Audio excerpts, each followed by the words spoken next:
The man was simultaneously arrested by the FBI and the DEA. He was then taken straight to the chief prosecutor and immediately demanded to be shot. Facing everyone's fury, the chief prosecutor swore she would make this man cry as he left the room. But the very next second, Governor Clinton's wife, Hippolyta, called. Stepping out of the room, Barry was incredibly defiant, demanding to buy everyone present a sports car to compensate for their useless effort, because he said he would be acquitted immediately. Everyone laughed at his words, but they quickly stopped laughing, because after he stepped out, the chief prosecutor actually ordered his release. At first glance, Barry appeared arrogant, but in reality, he had no influence whatsoever. Previously, he was just a pilot for TWA Transworld Airlines, and thanks to a hefty salary and smuggling a few Brazilian specialties, life was quite stable. Until one day at a bar, a man named Schaefer suddenly struck up a conversation. This man not only knew his name, but was also fully aware of his cigar smuggling activities. Barry was a little nervous because the other person's voice was loud,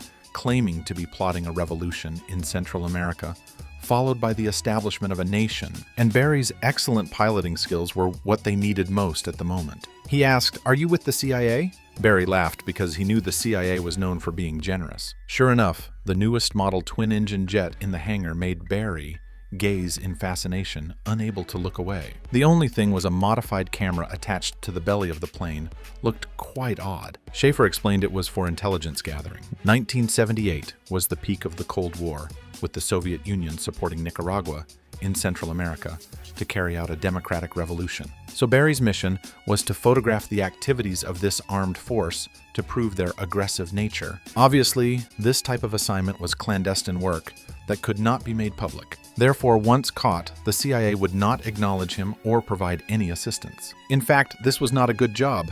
It was life-threatening and the pay wasn't high. But whether it was the pursuit of thrill or the inherent recklessness in him, Barry still agreed. Next, he started flying daily over Nicaragua's skies, lowering his altitude whenever he saw the armed forces. He endured the hail of bullets and took photos right over their heads. Thanks to his extensive flying experience, he flew at extremely low altitudes, resulting in exceptionally high-quality photos that greatly satisfied the CIA. It's just that the risks of doing so were also immense. Once the plane was even hit in the engine and nearly crashed, fortunately he still had another engine. Thanks to his experience and luck, he successfully escaped the danger. Barry realized no one could do better than him. Moreover, his wife had just given birth, so he made a request for a raise to Schaefer. Not only was his request for a raise evaded, but Schaefer also gave him a new assignment to transfer cash to a colonel in Panama and retrieve necessary intelligence. This mission was neither difficult nor dangerous, but due to the change in route, he needed to refuel in Colombia before heading back. But no one could have predicted that this small act would completely change his fate. That day, Barry stopped to refuel as usual, but a jeep suddenly appeared and drove him to a man with a thick beard. Barry thought this man had the wrong person, but to his surprise, he called him by name, even knowing he worked for the CIA and flew here every week. The man's purpose was simple. He wanted Barry to conveniently bring some cargo back to the US. Barry was a little confused, but when he was led to a plantation, he understood. "We want you to transport it directly from here to Miami. We will pay you $2,000 US dollars per kilogram." $2,000 in 1980 was a colossal amount of money. Looking at the length of the runway and the wreckage of planes caught in the trees, Barry knew it would be very difficult for an ordinary pilot to take off and land here. But he wasn't an ordinary pilot. He was absolutely capable of doing it. There was only one problem. The reason his clients sought him out was largely due to his CIA cover, but those people didn't know that officially he had no formal relationship with the CIA and was still subject to all the usual inspections. Their plan was completely unfeasible. But no problem, he came up with an excellent solution. Taking out a map of the US, he marked a spot and told the bearded man's people to wait there. He loaded 300 kilograms of cargo onto the plane and took off. Reaching the agreed-upon location, he set the plane to autopilot, went to the back, and dumped all the goods, which were wrapped in life vests. Afterward, he used disinfectant water to thoroughly clean the plane's cabin, because he knew that when the plane landed, there would be drug-sniffing dogs for inspection. Everything was part of his plan. On this trip, Barry earned $600,000, and the bearded man and his associates earned much more than that. And they could do something like this once a week. But just as they were planning the next trip, the police suddenly surrounded the mansion. Everyone was rounded up. The bearded man and his associates were influential figures.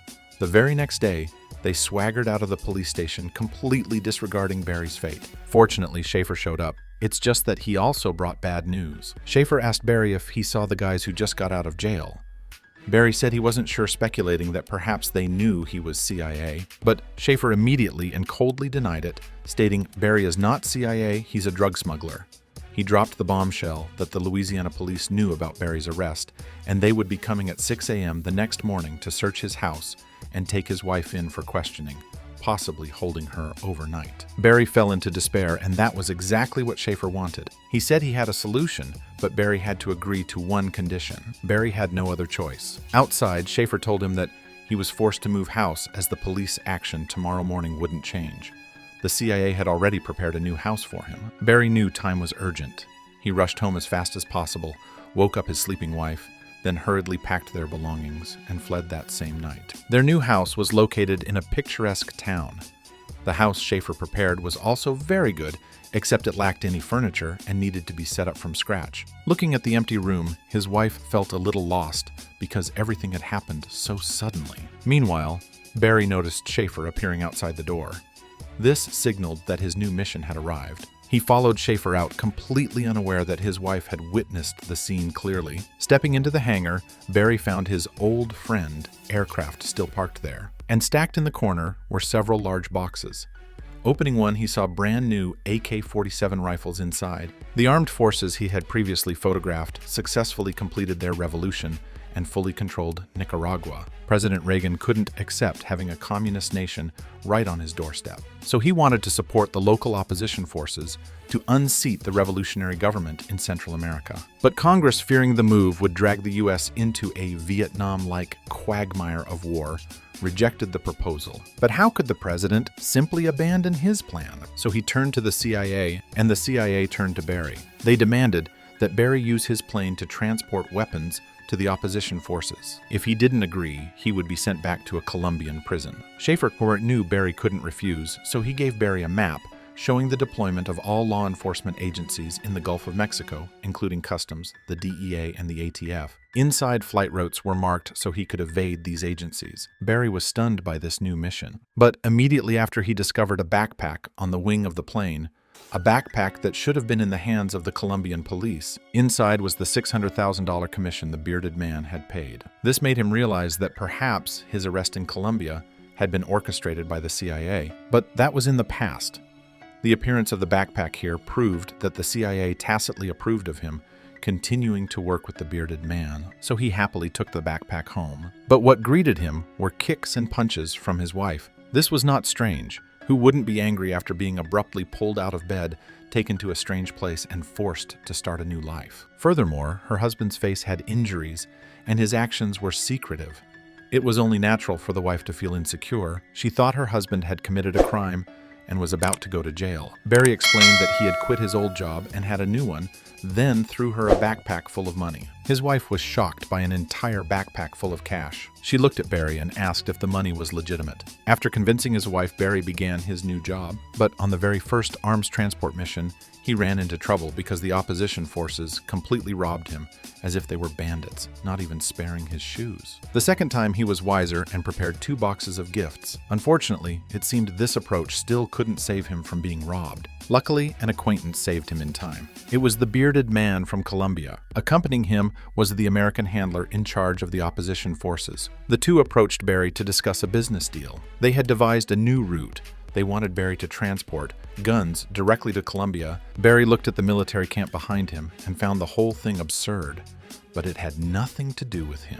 He only knew that he had no reason to refuse. Having reached a cooperation agreement, Barry put the plan into action. The only difference from the original plan was that every time he flew back to the U.S., his plane would be fully loaded with cargo. As before, he dropped the cargo mid-route, as flying back with an empty bay was too wasteful. Although the new route was more complex than before, no one seemed to notice. Everything went smoothly, and Barry's pockets were full of money. He even hired 4 assistants after realizing one plane's capacity was too limited. With 5 planes operating simultaneously, his speed of earning money was truly astonishing. But because the weapons were all transported for the drug lord, the opposition forces continuously failed in their skirmishes. However, thanks to the opposition forces' handler covering up the truth, The CIA thought it was due to the poor combat quality of the fighters. So Schaefer sought out Barry, asking him to use his plane to transport opposition forces to the U.S. for training. Although this prevented Barry from continuing his narcotics transport, he was obliged to follow the CIA's orders. Seeing weapons constantly being shipped out and personnel being brought back, Schaefer was very pleased. He felt he was about to get a promotion, but Barry wasn't bothered by this. He had other things to worry about because he had too much money. After a few years of development, he owned 40 cargo planes, which made Barry's speed of earning money astonishingly fast. He had tens of millions of dollars deposited in every local bank. One bank even reserved its main vault specifically for Barry's use, while other customers' deposits shared a small room. Additionally, he owned several shell companies dedicated to money laundering. The once small house had now been renovated into a large mansion. But even so, there was still so much cash that there was nowhere left to hide it. The cabinets in the house were full, making it even difficult to find a pair of shoes. Money was also buried everywhere in the yard. At this point, even Barry himself didn't know exactly how much wealth he possessed. But money makes people arrogant, and it also makes them overlook potential risks. Thus, he failed to realize that he was already being watched. The FBI had detected an anomaly in the large-scale cash flow. After investigation, they zeroed in on Barry. Concurrently, Customs had also detected Barry's transport team multiple times. Although they couldn't catch them red-handed, they traced their way back to Barry through minor clues. However, they decided not to alert the enemy. Bart determined to investigate everything thoroughly before making a clean sweep of arrests. But Barry was completely unaware of this. He continued his work as usual. There is a saying, "Blessings never come in pairs, but misfortunes never come alone." Just as Barry was leaving the house, his not-so-bright brother-in-law caused major trouble. He stole a whole briefcase full of Barry's cash and brazenly showed it off around town. And he ran straight into a police officer who had been monitoring Barry for a long time. Meanwhile, Barry was being chased by the Border Patrol on his way back, so he couldn't drop the entire narcotics shipment at the rendezvous point. He flew straight back to the town with the airport, but still couldn't shake the pursuit. In an emergency, he was forced to make an emergency landing. Barry didn't dare go home and could only call the bearded man for help. But as soon as the phone connected, before he could say anything, the other party delivered bad news first. The DEA was not only targeting him, but had also launched a siege on the bearded man in Colombia. And having acquired a plentiful supply of weapons, the bearded man had become reckless, even declaring war on the government. What made Barry even more speechless was that even in this situation, the bearded man still demanded he transport another 500 kilograms of cargo. But fortunately, that day didn't bring only bad news. Schaefer, after hearing the news, was furious, but temporarily managed to keep everything under wraps. So Barry decided to deal with his brother-in-law's situation first. But the bearded man would not let go, saying he would take care of it. And Barry only needed to handle the shipment. Barry ignored him and went to the police station to bail out his brother-in-law. Then he told him to go as far away as possible and never contact him again. But some people just don't see the big picture. The brother-in-law blatantly yelled at Barry, threatening to send his address and demanding that Barry send him money regularly on time. Although Barry had originally intended to be patient when he heard the brother-in-law speak loving words about him and his wife, he was about to beat him, but unexpectedly the brother-in-law's car exploded before he could strike. He realized this was the help to deal with it the bearded man had mentioned. But there was no alternative. He was in no position to blame the other party. He reluctantly pushed his brother-in-law's car over the cliff. Afterward, he returned to the airport and found a large convoy of military trucks driving out. Schaefer was also there.